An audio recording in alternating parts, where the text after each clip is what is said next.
The woman known to history as Irma Grese was born on the 7th of October, 1923, in the village of Brachen in Mecklenburg, Germany.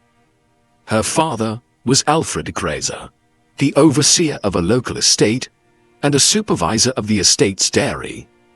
Her mother, Bertha Winter, was a homemaker who also managed the family's own produce garden and domestic animals. Irma Ilse Ida Grese, as she was christened, grew up in a rural lowland area about 50 miles north of Berlin, a quiet and picturesque region of green fields, scattered forests and many lakes. The people who lived there were predominantly lower middle-class agricultural workers, and the Grese family managed decently well financially, at least as well or perhaps slightly better than many of their neighbors. Irma was the third of 5 children.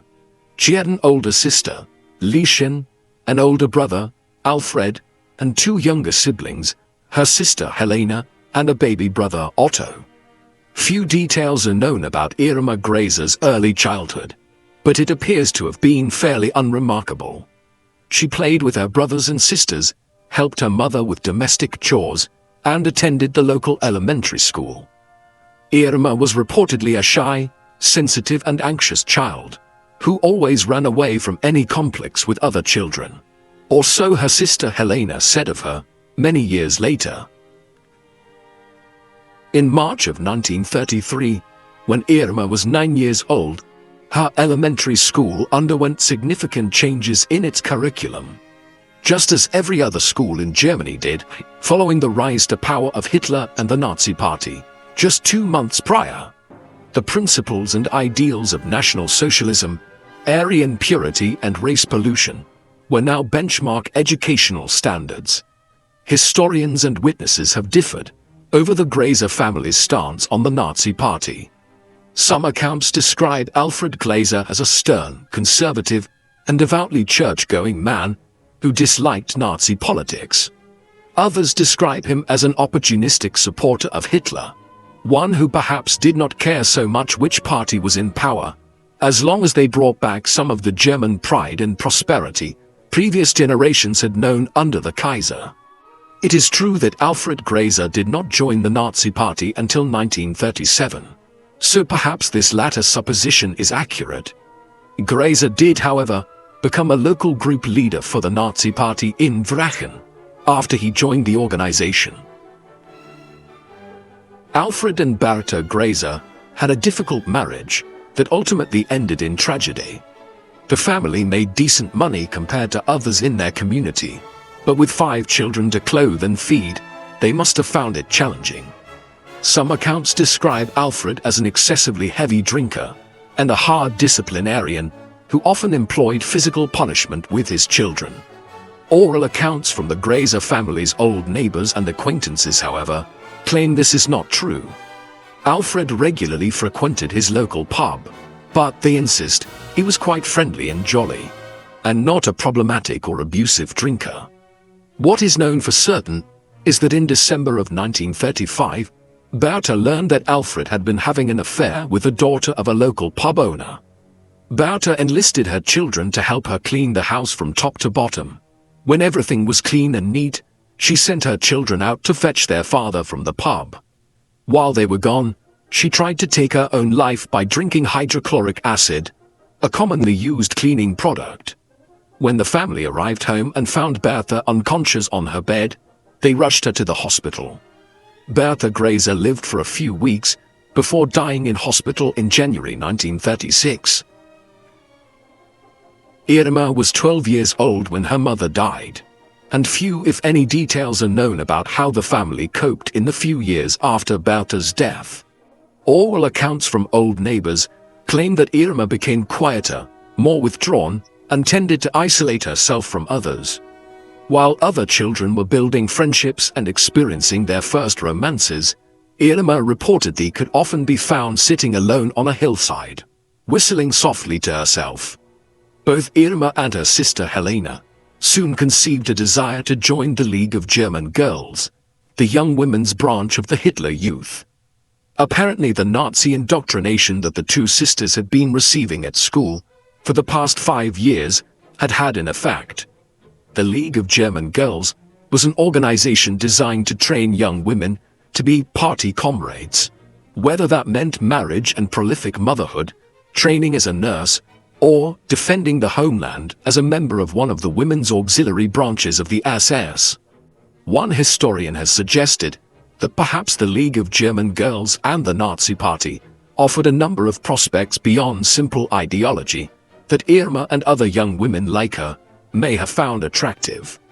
Nazi rhetoric glorified not only so-called Aryan Germans, but also claimed to value rural people and communities as the backbone of German society and the seat of German virtue.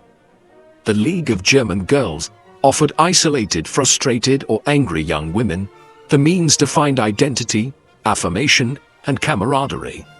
Better career opportunities than could be accessed in their home communities, and the opportunity to meet and mix with many more people their own age. Membership would soon become mandatory for all German girls of Aryan ancestry. But initially Irma's father flatly refused to let her join the League. It is unclear why Alfred at first forbade his daughter to join the organization, especially since he became an official member of the Nazi Party himself in 1937. One account claims that the local League chapter was too far away, and the route too dangerous for Irma to ride her bicycle to and from meetings alone. Whatever the reason, her father's refusal seems to have been the beginning of a rift between Irma and Alfred. In 1938, when she was 14, Irma dropped out of school to sign up for a government-administered youth labor program. She went to work at a dairy factory in nearby Fürstenberg for 6 months, and then worked at a small shop in Lucien for a further 6 months. In 1939, less than a year after Irma left school, Alfred Grese married again. His new wife brought 4 stepchildren from a previous marriage into the Grese family, and the couple later had another child together. 15-year-old Irma, who may not have come home at all throughout her previous year in the labor program, then left home for good. On the strength of a recommendation from her local chapter of the League of German Girls, Irma secured a position as a nurse apprentice at the Hohenluschen Sanatorium under the supervision and mentorship of the surgeon, Dr. Karl Gebhardt, the infamous Nazi physician who would eventually be sentenced to death in 1948 at Nuremberg for medical atrocities. Hohenluschen had once been administered by the International Red Cross as a tuberculosis treatment facility. Since the establishment of Nazi rule, however, the hospital had become a research center. The Nazi military were especially interested in being able to effectively treat and cure serious battle injuries. Dr. Gebhardt was initially charged with determining the uses and effectiveness of sulfur drugs to treat gangrenous wounds, but soon moved on to experimentation with bone grafting and nerve repair. At Hohenluschen, on Karl Gebhardt's watch, unspeakably hideous and torturous experiments were carried out on Jewish women from the nearby Ravensbrück concentration camp. Irma Grese spent 2 years as an apprentice and assistant nurse in this hospital. While few if any details are known about her specific experiences there, she no doubt became more and more numb to the cruelty and inhumanity of the Nazi regime in such an environment, or worse, more accepting of it. She may also have become more and more indoctrinated with Nazi ideology, since Hohenluschen was also a convalescent home for ill or injured SS officers. Members of the Nazi High Command, including Albert Speer, Heydrich, and Rudolf Haas, convalesced there throughout the late 30s and in the early years of the Second World War. Gebhardt himself, as her supervisor, may have been a particularly intense ideological influence on Irma. Dr. Gebhardt was an old campaigner for the Nazi Party, and had marched with the brown shirts in the streets of Berlin during the early 1920s. Irma was eventually let go from her position at Hohenluschen Hospital. Apparently after 2 years, she had not improved sufficiently or shown enough competence at her job to become a full-fledged nurse. Irma later wrote that she was particularly disappointed to have failed her apprenticeship and had sincerely wanted to enter the nursing profession. Dr. Gebhardt suggested that she apply for a position as a prison guard at the nearby Ravensbrück concentration camp and referred Irma to a friend of his in the camp's administration. At the time, 17-year-old Irma was too young to be recruited into the SS and was instructed to reapply after she turned 18. Consequently, between the fall of 1941 and the summer of 1942, Irma returned to her previous job at the Fürstenberg dairy factory. In July of 1942, she joined the women's branch of the SS and began prison guard training at the women's concentration camp at Ravensbrück. The recruitment of women to military, law enforcement, or manufacturing jobs was quite contrary to the official Nazi stance on women's roles in German society. National Socialist ideology praised German women who upheld traditional values, married, and produced as many children as possible. Yet, as the war advanced, Germany was forced, like every other nation engaged in the war at the time, to recruit women in order to replace factory workers who were drafted into the military. They also needed qualified nurses to care for their wounded. Additionally, as the concentration camps began to shift from forced labor camps to killing centers by 1942, and more satellite camps were established, more and more SS matrons were recruited as women's sections were established in the camps. Women were not permitted to become full-fledged members of the SS, but were designated as SS assistants. Nonetheless, the women who trained at Ravensbrück to become concentration camp guards between 1942 and 1944 were subject to the same standards and expectations as the men, and received training that was virtually identical to the training undergone by male guards at Dachau's model camp. Guard training took 3 weeks, a seemingly brief period of time, but often long enough to produce dramatic behavioral changes and harrowing results. Little is known about Irma's specific experiences during guard training, but her rapid promotion within little more than a year of completing her training speaks volumes about how effectively she may have absorbed the cruel and brutal lessons of the camps. One of the senior matrons at Ravensbrück, Dorothea Binz, may have been a significant influence on Irma, although it is important to note that this is no more than a supposition. However, Binz exhibited at Ravensbrück many of the same vicious and sadistic behaviors and tactics with which Irma Grese would later come to be associated at Auschwitz. According to the testimony of survivors at the Ravensbrück and Auschwitz concentration camps, Grese resembled Binz in a number of ways. Both kept a loaded gun on their person at all times, frequently using it to summarily execute prisoners or to strike terror. This weapon was the only one officially used by the SS, but it was not the only one they employed. Like Binz, Grese also carried a whip at all times, which she used perhaps more frequently than she did the gun. Further, both Binz and Grese sometimes made their rounds throughout the camps, leading a trained German shepherd dog, which they might command to terrorize, attack, maim, or kill prisoners. Finally, according to multiple witnesses, both Binz and Grese engaged in sadistic sexual behavior toward their victims. Such acts are beyond any civilized person's grasp of humanity. While this behavior may have been even more extreme than that of the average camp guard, the vast majority did absorb the systematic program of beatings, starvation, purposely appalling conditions, and humiliating indignity with which the Nazi regime intended to demoralize, defeat, and ultimately kill those they considered subhuman enemies of the state. Whether they were Jews, Slavs, Roma peoples, homosexual men and women, or religious or ideological dissidents. Few camp guards ultimately proved to be as monstrous as Irma Grese. But on the other hand, those who refused to treat prisoners with cruelty were so rare as to be negligible.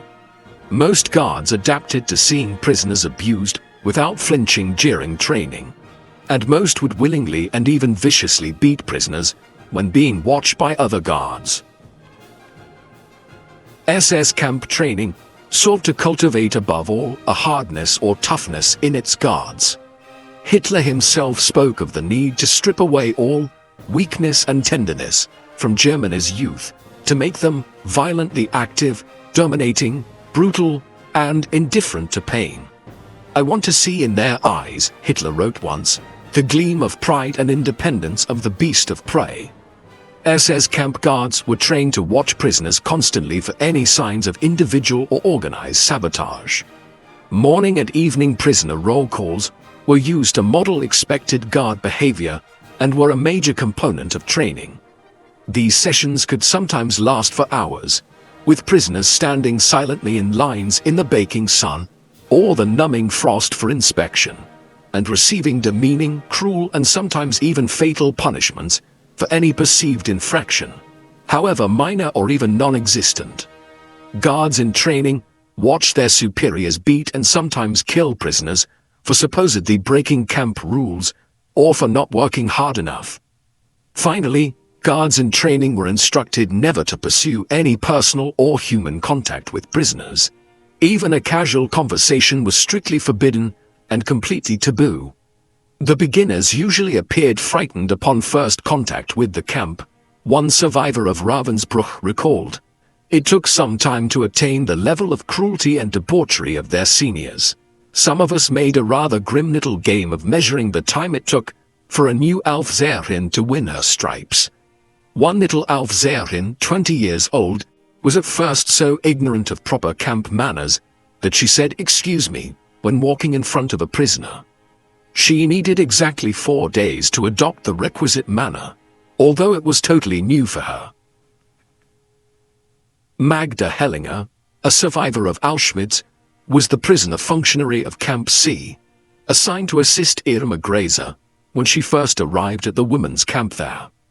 Magda recalled her first meeting with Grese, during which the 19-year-old appeared rather juvenile and awkward, her hair in 2 braids hanging over her shoulders. Magda was shocked to see her again after several months of working in a different part of the camp. She appeared to have hardened and to have become more vicious and confident in it, patrolling the camp with her uniform flawlessly tailored, her boots shining, her hair and makeup impeccable, and her weapons at the ready. In the decades since World War II, historians, psychologists, and behavioral scientists have proposed a number of theories seeking to explain how so many SS camp staff could have been trained so effectively to adopt and employ such vicious and inhumane treatment on helpless people.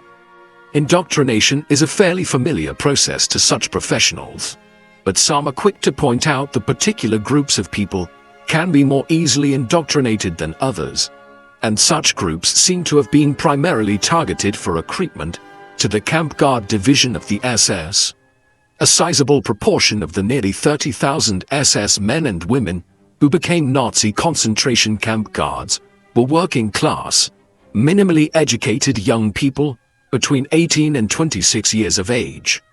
They largely came from rural or provincial areas with few opportunities, areas which had been hit hardest by Germany's economic woes since the end of the First World War. They had the so-called correct heritage as Aryan Germans, and the Nazis told them they were superior to all non-Aryan peoples. It was in these rural parts of the country, rather than in the cities, which the Nazis labeled decadent and subversive, that Hitler's message of Aryan supremacy, hate, and murderous racism often landed hardest. These young people had swelled the ranks of the various branches of the Hitler Youth in the years before the war.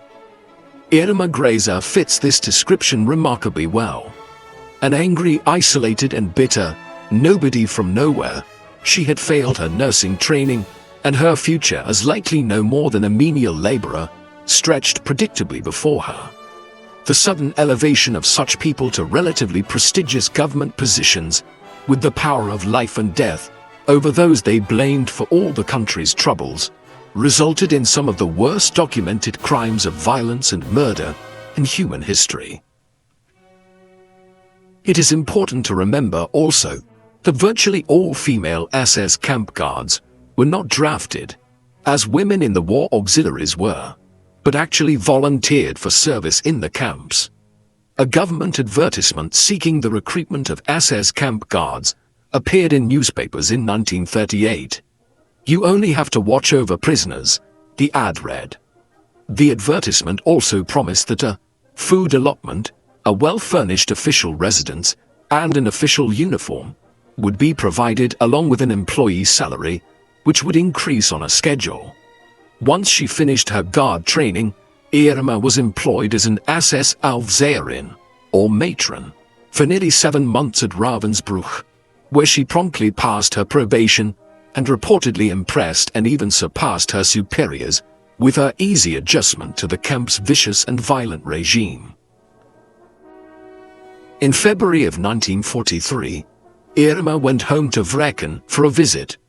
While it cannot be confirmed for certain, this may have been the first time in nearly 4 years that she was received in her family's house. Irma was due to travel to Poland within a few weeks to take up her new post in the women's section of the Auschwitz-Birkenau camp.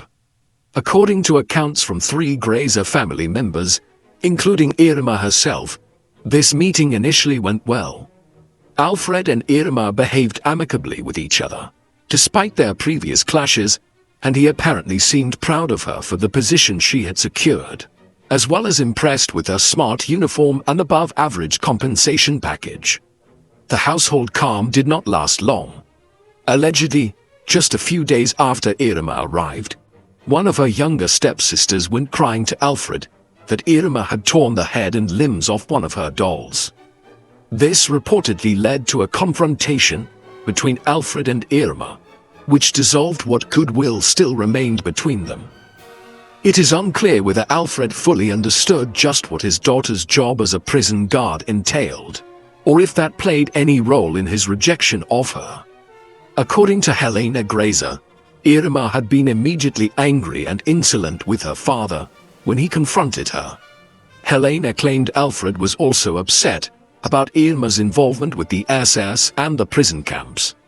But this statement should be treated with skepticism, since many Nazi-supporting families sought to hide their support and acceptance of the party after the war. Irma herself stated that during the course of this confrontation with her father, one of her younger brothers had run into the room carrying Irma's pistol, which he had found among her personal belongings, and playfully took aim at his father. Alfred, Irma said, had quickly and carefully taken the gun away from his son and struck Irma across the face with it. Irma reportedly collected her belongings and departed her family's home immediately, never to return.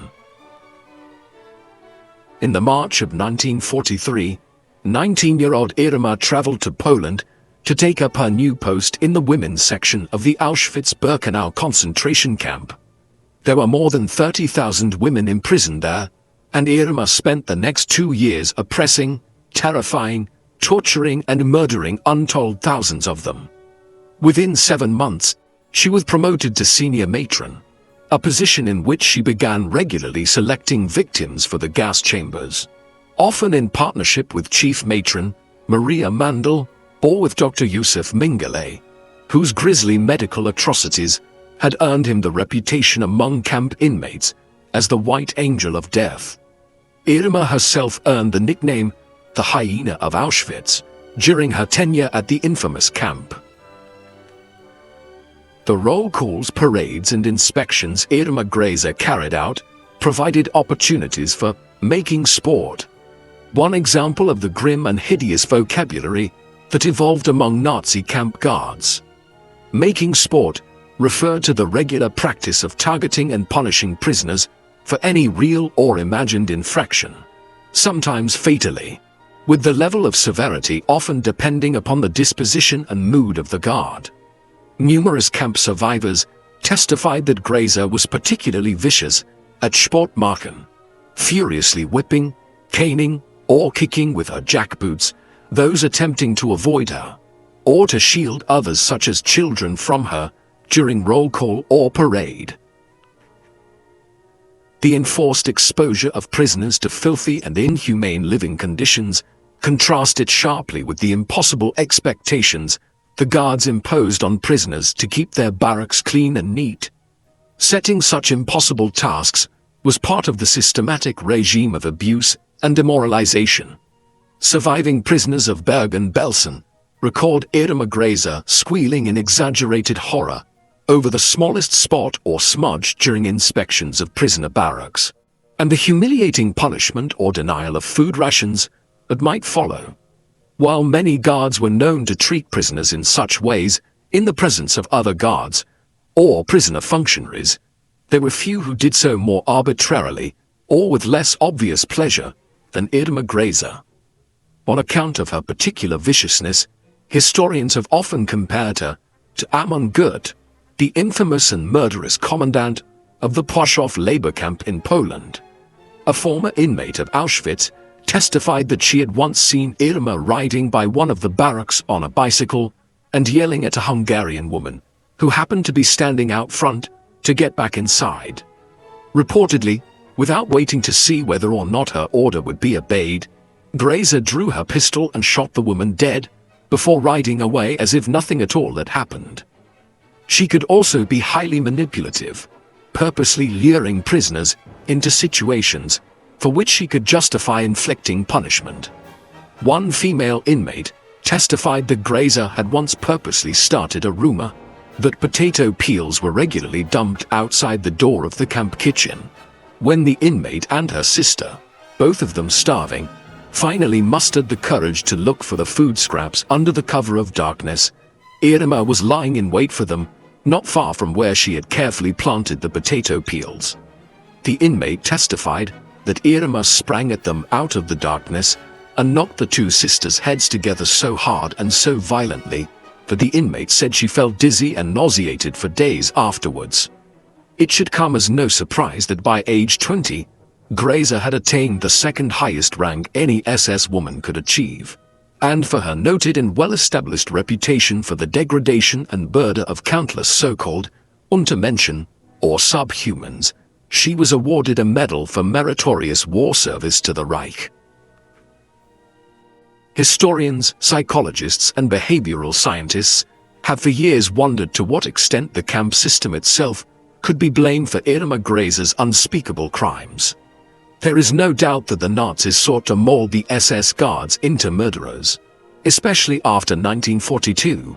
But the question remains, just how much malice was innate in Irma Grese to begin with, and how much was molded by her indoctrination and training?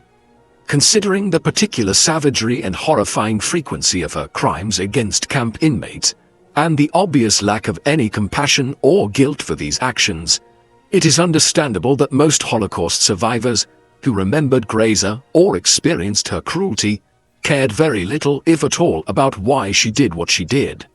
Almost all refused to view her as a victim, despite her age and vulnerability to easy indoctrination. The vast majority of guards, they insisted, were cruel and abusive, but not nearly as brutal or sadistic as Irma Grese proved to be.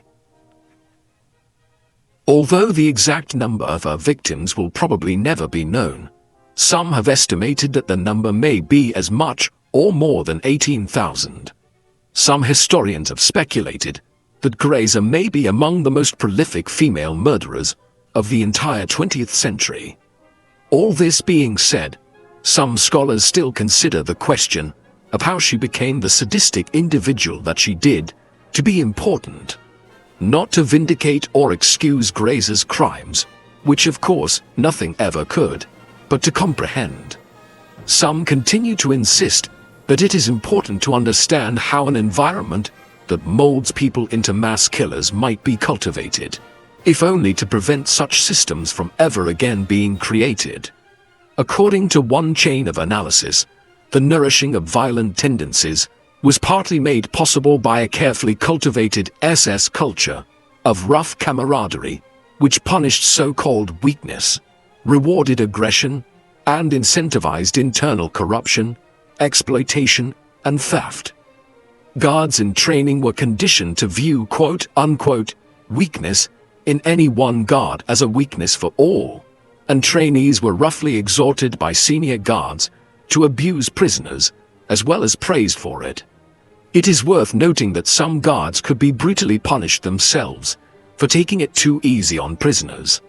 Irma herself was ordered by Auschwitz's commandant, Rudolf Hess, to deliver the last 2 of 25 strikes with a cudgel to the head of a fellow matron who had been judged to be too lenient with inmates.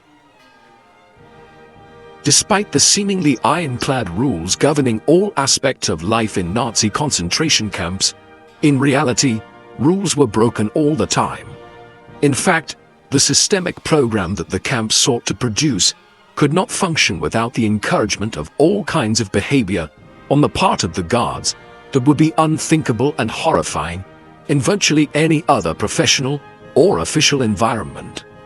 Although there were strict prohibitions against interaction of any kind with inmates, many guards did establish relationships with inmates, most of them exploitative. It is worth noting that the concentration camps could not run without prisoner functionaries, whose supervisory or administrative work meant that camps could function with fewer SS personnel. These individuals were assigned to supervise barracks, work details and punishments, and sometimes reported on their fellow prisoners to ensure their own safety and preferment. Despite the strict rules to the contrary, many prisoners ended up in exploitative personal and working relationships with the SS. Magda Hellinger was one example of a prisoner functionary who managed to use her position and influence with the guards and administrators to quietly save thousands of her fellow women prisoners from the gas chambers. Hellinger wrote that having to work with Irma Grese in Auschwitz's Camp C was deeply disturbing, not least because of her conduct towards prisoners, but also because Magda was forced to glimpse Grese's humanity. Irma, Magda recalled, often seemed to forget that she was a Jewish prisoner, talking to Hellinger as if trying to impress an older sister. Irma had no friends among the other female guards, and while Magda could not deny that Irma was undoubtedly evil and sadistic, she also came across as highly impressionable and vulnerable. Irma told Magda about her family, and the terrible break she had experienced with them, especially her father, who she claimed had not wanted her to join the League of German Girls and disapproved of her career in the SS. She told Magda of her disappointment at failing her nursing apprenticeship, and expressed her admiration for Dr. Karl Gebhardt's tutelage, calling him, of all things, a saint. Magda Hellinger is one of the few, or perhaps the only prisoner of the camps, who stood up to Irma Grese and lived. Magda recalled that 4 women had been brought to her at roll call one morning with hideous wounds from Irma's whip. Magda sent them to the infirmary to be treated by a prisoner physician, and then privately confronted Irma. "What did you do to those poor women?" she demanded. "They are in great pain. Their wounds will likely become infected and they will die. Shame on you." Irma then raised her whip as if to strike Magda also. "Go on. I dare you to strike me too. I know you like to see blood," she told Grese defiantly. Irma then lowered the whip, and Magda walked away. She was flabbergasted when Irma came to her later and asked her forgiveness. Another prisoner, who worked closely with Irma Grese, was Lilike Seltzer, a survivor of Auschwitz and a seamstress. She provided her services to Irma in return for regular visits with her younger twin sisters, who were being kept in another part of the camp. In exchange for these visits, Lilike regularly tailored Irma's uniform and any other clothing Irma brought to her. SS officers placed a marked emphasis on presenting a neat, clean and well-tailored appearance. Since guards were issued only one uniform, a practice known as organizing was necessary for a guard to present the kind of appearance their superiors expected and approved of. Organizing was another example of a grim camp guard euphemism, referring to the practice of requisitioning resources from prisoners, prisoner functionaries, or any easily bullied fellow guards for one's own benefit. The brutal conditions of the camps encouraged and rewarded the most aggressive and victimizing behavior, ensuring the survival and prosperity of the most vicious. According to numerous survivors, Irma Grese appeared to strut about the camp in her perfectly tailored and spotless uniform. Her whip and silver-plated pistol prominently displayed at her hip, with her blonde hair artfully styled and her makeup flawless. Besides her sadistic cruelty, Irma's appearance was one of the things that prisoners remembered most about her. And it was also one of the things that most captured the attention of journalists and photographers who attended the Bergen-Belsen war crimes trial. Dr. Gisela Pell, who survived Auschwitz as one of the few doctors imprisoned at the camp, said of Irma, "She was one of the most beautiful women I have ever seen. Her body was perfect in every line, her face clear and angelic, and her blue eyes the gayest, the most innocent eyes one can imagine." And yet Irma Grese was the most depraved, cruel and imaginative pervert I ever came across. Another deeply disturbing aspect of camp guard culture was its debauchery. While not explicitly stated, there was a permissiveness and even tacit encouragement of sexual relationships between guards. Concentration camp survivors recalled that for many guards, there seemed to be a clear connection between the violence or death they inflicted and their frequent sexual escapades, which seemed to provide some sort of outlet.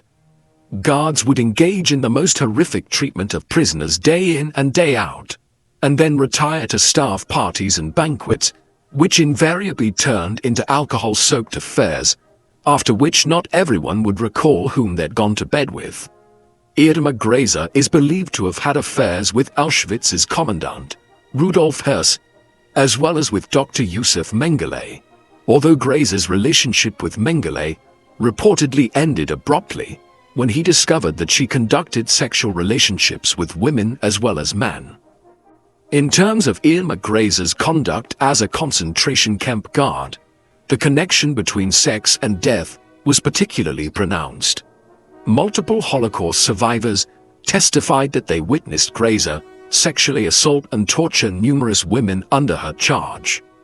Dr. Gisela Pell recalled that Grese even became visibly aroused watching her tend to those poor women's wounds while they screamed in pain. Several former inmates of Auschwitz remembered that Grese discreetly had sexual relationships with numerous female prisoners. This was a serious violation of the Race and Resettlement Act, and probably the only crime other than refusing to mistreat prisoners, which might have carried any real punishment for a guard. In order to protect herself from discovery, Irma Grese sent the women to the gas chambers. Sometime between the late fall of 1943 and the early spring of 1944, believing that she might be pregnant, Irma quietly sought a medical examination from Dr. Gisela Pell. As it turned out, the easy sexuality of guard culture had caught up with her, and Dr. Pell informed her that she was indeed pregnant. Irma instructed the doctor to return to the clinic the following day and prepare for surgery. She promised to get Dr. Pell a coat in exchange for ending her pregnancy, a procedure which Irma could not access through the SS clinic, since both contraception and termination of pregnancy were both illegal for Aryan women in Nazi Germany. The next day, when Dr. Pell had completed the procedure, and Irma was dressed and preparing to depart, she said, "What a pity that you are a good doctor. What a pity that you have to die. Germany needs good doctors."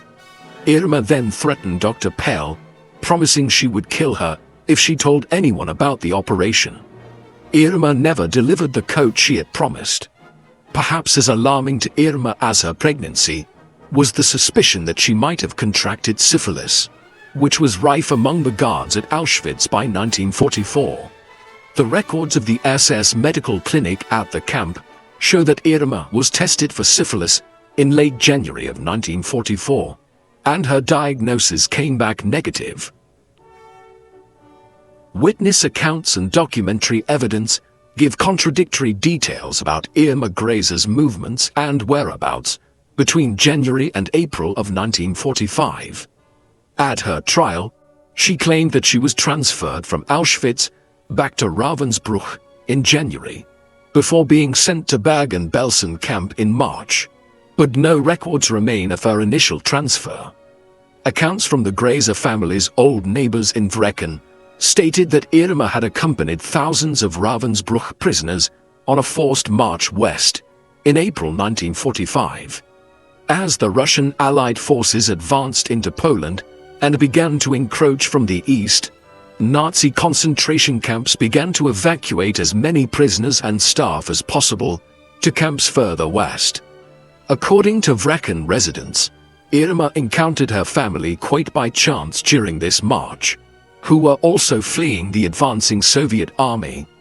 Irma's father, stepmother and siblings, perhaps certain that she would be arrested when the Allies overran Germany, reportedly urged Irma to come with them, which she allegedly refused to do, insisting that she would remain loyal to the Nazi cause and her duty. The veracity of this story cannot be ascertained for certain, since it does not appear in any testimony from the Grese family. Additionally, it conflicts with reports from the British Second Army, who arrested Irma Grese at the Belsen camp in mid-April 1945.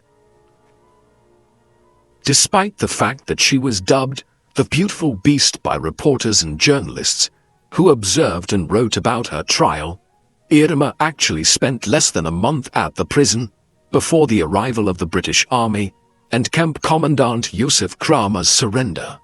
She did not seem to alter her behavior much, however, continuing to exhibit the same kinds of vicious behavior she had shown towards inmates at Auschwitz. While quite a few Nazi prison guards quietly fled their posts prior to the arrival of the Allied armies, many others stayed in the camps, perhaps as convinced as some military officials that there was still hope for a grand German counterattack that might stem the inevitable Allied victory. Irma later testified that she requested to be posted at Belsen because a certain Franz Hatzinger, an older married man with whom she had formed a relationship at Auschwitz, was stationed there. Kramer, Grese and others who remained at Belsen appeared defiant to the occupying British authorities, perhaps certain that they would suffer no repercussions for simply having followed orders. Josef Kramer even affected a courteous magnanimity towards his British conquerors, standing with several other administrators in neat formation at the camp's entrance, and cheerfully welcoming the army to the camp as the army rolled in. The British troops were utterly sickened and horrified at what they found at Bergen-Belsen. Approximately 100,000 prisoners had been crammed into a camp originally built for 8,000. Barracks built for 100 housed 1,000 prisoners. Belsen had no gas chambers, but thousands nonetheless died every week from enforced starvation, widespread typhus, or wanton murder by the guards. Even after the British troops arrived, they were shocked to hear continuous gunfire throughout the camp and realized that the SS was still trying to carry out their orders to kill as many of the camp's population as possible. The thousands upon thousands of bodies in various stages of decomposition were stacked in massive sickening piles throughout the camp, like cardboard, one British soldier remembered. After the arrest of the camp administration and SS personnel, Irma Grese was imprisoned at Celle, pending trial, which took place in the nearby city of Lüneburg. Grese and 44 of her fellow SS defendants were tried according to English law. 5 military officers and 1 civilian judge formed a tribunal to hear and judge each defendant, and attorneys were appointed from among the British and Polish Allied forces to defend them. Irma Grese proved singularly unhelpful to her lawyer or to her SS co-defendants with her behavior in court. Rather than appearing contrite or ashamed of the horrifying testimony made against her and other SS officers, She instead maintained a haughty and derisive attitude toward her accusers and the court officers. She often laughed out loud during the testimony of former prisoners, or simply looked disdainful and unrepentant. When the utterly hideous footage of the Auschwitz and Bergen-Belsen camps was shown in court, she affected the posture of someone supremely bored, turning away periodically to blow her nose or fix her hair. There was little that her lawyer, Major L.S.W. Cranfield, could do to forestall the inevitable verdict, besides insist that his client had only followed the orders of her superiors, a defense which Irma herself seemed to believe was quite sufficient. The sheer volume of testimony against her, however, was unbelievably damning, with far too many interviews with similar details and claims between them. Irma Grese's mark of disdain crumbled only once, when Helena Grese came to court to testify in her sister's defense as a character witness. Her testimony changed little. Helena's insistence that she could never imagine Irma beating or otherwise mistreating prisoners because she had always run from conflict as a child made no difference. The prosecutor easily weaponized this claim against Grese, conjecturing that this petty coward had perhaps never stood up to anybody with strength or confidence, but had found it easy to vent her rage upon helpless victims as soon as she was given the power and the permission to do so. When Helena described for the court the domestic incident that had led to Irma being exiled from her home and family, Irma's defiant facade finally cracked. She broke into tears and sobbed openly before the court. Because of the enormous volume of testimony and evidence to be presented, the Belsen trial did not begin until the 17th of September 1945. The proceedings took 2 months. On the 17th of November, the defendants were called before the court for sentencing. Irma Grese was found guilty of war crimes for the ill-treatment and murder of prisoners at Auschwitz and Bergen-Belsen. Besides Joanna Bormann and Elisabeth Volkenrath, she was the only other woman out of the 19 Nazi matrons tried at Belsen to be sentenced to death. Major Cranfield paid a visit to his young client in her cell following her sentencing. Her composure had completely collapsed, he remembered. Her face was tear-streaked, her hair an unaccustomed mess, as if she had run her fingers through it again and again.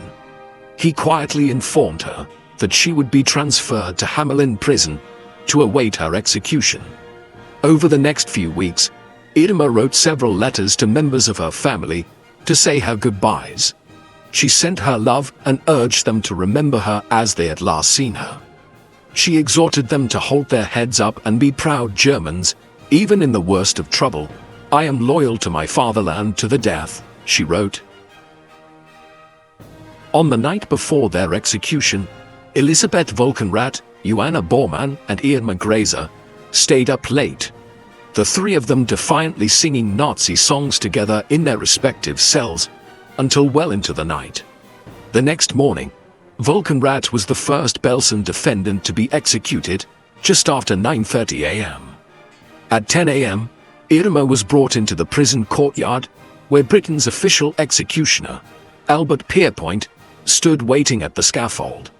With no hesitation, she briskly climbed the steps, and without requiring any prodding, she promptly positioned herself upon the trapdoor, marked in the center with an X. The executioner quietly murmured his requisite, "Forgive me," as he placed a white hood over Irma's face and a carefully knotted noose around her neck. "Schnell," Irma whispered to him. "Quickly." It was the last word she spoke. The trap opened, her body dropped into it, there was a muted crack. A few minutes later, the body of Irma Grese was removed for the execution of Joanna Bormann and the 10 men who followed the 3 women to the grave. All were buried just outside the prison grounds. At 22 years old, Irma Grese remains the youngest woman ever to be formally executed by British authorities. More than one historian has since remarked on a few odd coincidences involving the Belsen executions. On Friday the 13th of December 1945, 13 criminals were hanged before a crowd of 13 spectators. Most academic study, discussion and writing on the Holocaust has focused on the leaders, the so-called desk murderers who consigned millions to their deaths with a stroke of a pen. Far less attention was paid to those who did most of the actual killing until the last 3 or 4 decades. During the period in between, Irma Grese and other brutal SS women like her were largely forgotten, except for those few truly avid World War II history buffs. Irma Grese's passage into the dark, seedy underbelly of popular history is deeply unsettling. First, the image that was cultivated of her in the media during the Belsen trial as the beautiful beast had the effect of highlighting her appearance and femininity alongside her crimes. No other Belsen defendant was photographed more frequently or had more print dedicated to her than Irma Grese. Her youth and beauty combined with her singularly vicious behavior encouraged what many would characterize as an unhealthy fetishization of her.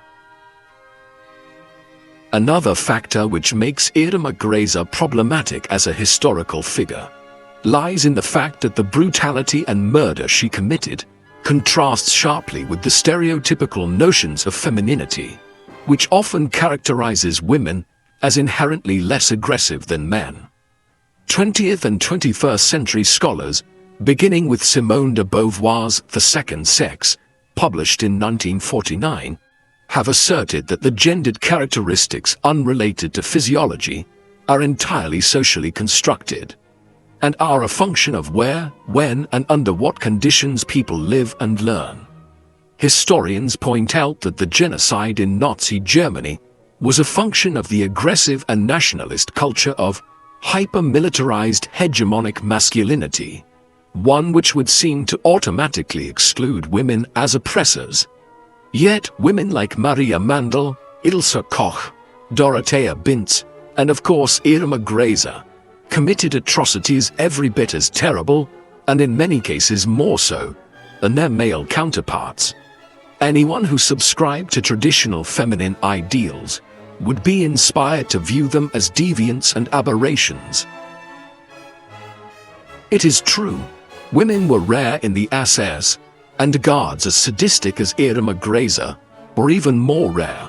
But considering how few German women served in such roles during the war, how can we ever hope to have any basis for comparison? Nearly 4,000 women served as SS matrons in the concentration camps, compared to roughly 24,000 men. But those women underwent the same training, navigated the same environments, and in a matter of weeks, became accustomed to committing acts of violence, of which traditionalists could not believe women were capable.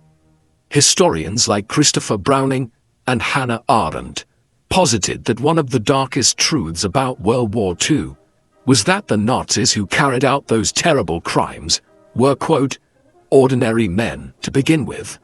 However, a similar perspective on Nazi women has not yet fully evolved. The danger in this lies in how we have viewed and prosecuted genocide in the years since World War II, and how we will continue to do so in the future. A tiny minority of Nazi women were called to account for their crimes, compared to Nazi men, and virtually no women from the Japanese military faced a tribunal at the end of World War II. In the more recent genocides in Bosnia and Rwanda, women as well as men were involved in the programs of hyper-nationalism and mass murder. But yet again, only a tiny handful were considered for indictment by the International Criminal Court, and even fewer were prosecuted and convicted. Part of the issue also stems from the fact that women make up less than 5% of the world's militaries, and still represent a group most frequently targeted in war crimes, especially sexual crimes, rather than perpetrating them. And yet a British soldier who liberated Belsen recalled that partly in retribution for their crimes, the British had forced the SS guards to bury the body of every prisoner who had died in the camp. While many of the male guards were visibly sickened by the task, literally tried to run away from it, or even took their own lives rather than lay hands on those they had murdered, not one of the SS women shirked the task or showed revulsion while handling, one after another, the mountain of decomposing bodies left behind at Belsen. The life of Irma Grese was so dark that some might be led to question whether anything useful can be gained at all from studying it. Are her life and crimes still a valuable cautionary tale we need to preserve? Some might say that the recounting of her crimes serves more to titillate or awaken a gross fascination with violence, which can only be destructive. Would we do ourselves a favor or a disservice by consigning her to the dust heap of history? What do you think of Irma Grese? Have historians, psychologists, and behavioral scientists managed to sufficiently contextualize and comprehend Grese's viciousness and cruelty, the environment in which it flourished, or indeed Grese herself, or is there still more to understand? Please let us know in the comment section. And in the meantime, thank you very much for watching.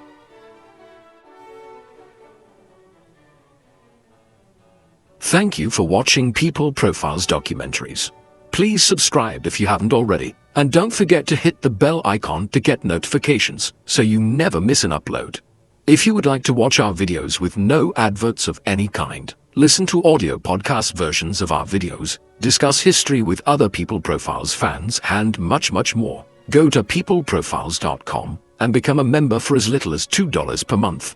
Members can also receive discounted merchandise, behind-the-scenes material, and a credit in our videos, along with much more. So, please support us in our work in return for exclusive offers at peopleprofiles.com via the link in the video description.